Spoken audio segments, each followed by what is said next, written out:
Hello, ladies and gentlemen. This is Pritha with 5 Minutes of Authenticity, and we are in our March series of Rewriting the Narrative.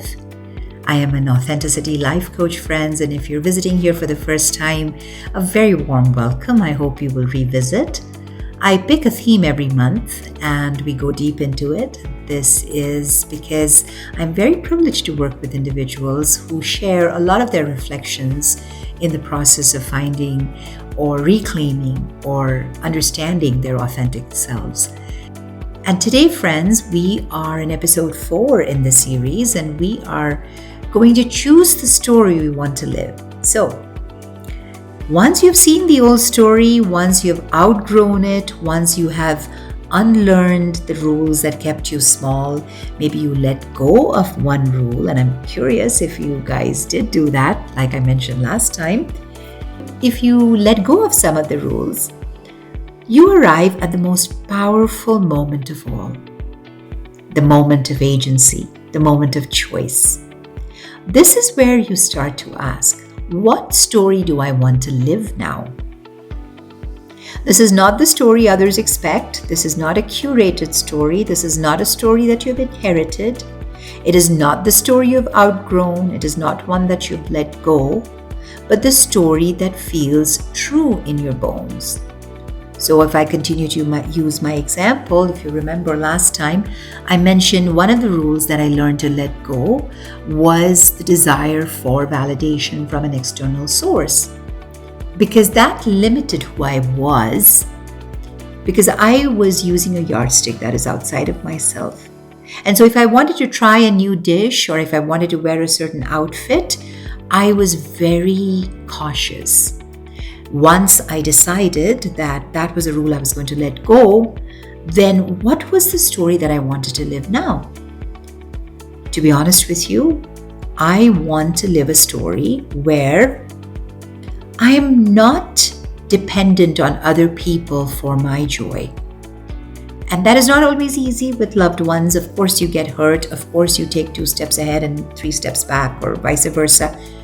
But at the end of the day, I come back to my old story and think of what I've let go and the freedom that I felt.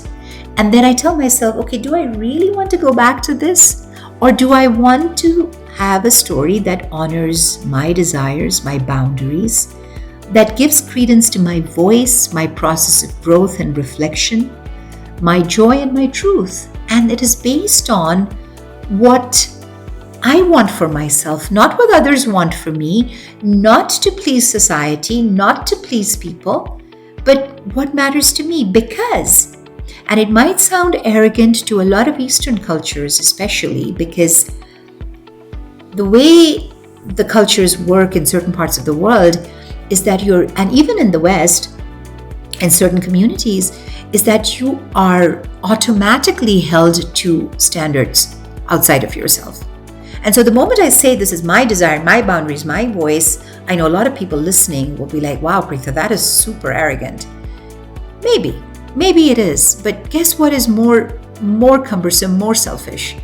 Is if I were to live with these external boundaries and external bandwagon of standards, and then I come home, I've been into a place, I've dressed according to what those people want me to, I've cooked what others want, I've spoken in a way that that would seem amiable and I don't rock the boat. I've been in a crowd where I didn't want to go, but I had to fit in.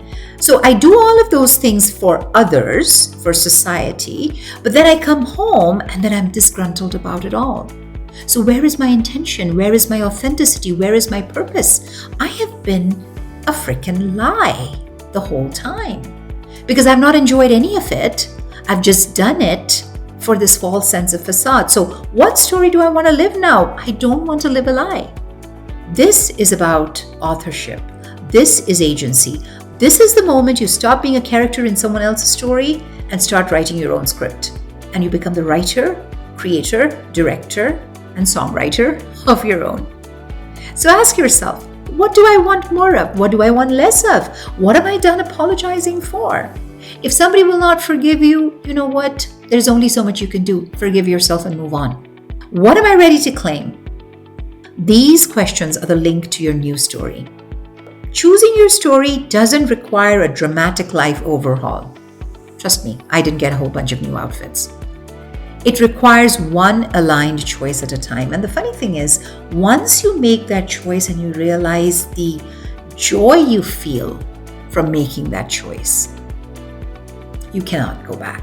You will never go back. One sentence, one affirmation, one boundary.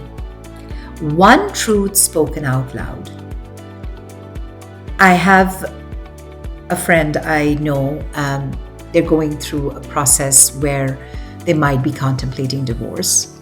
And the friend has decided, just for the sake of awareness, they're going to go and speak to an attorney and find out what it's all about. It's an overwhelming decision, but they're going just to learn, not to be, not to do. So it's one truth spoken out loud. Their whole stance is, I just want to find out certain things. Baby steps, right? And it doesn't matter what it is. It could be a person trying to quit a job they've been in for a million years. So your new story does not need to be perfect, and neither do you. Your story just needs to be yours. And please know that you are ready. Until next time, this is Pritha with 5 Minutes of Authenticity. I will talk to you soon.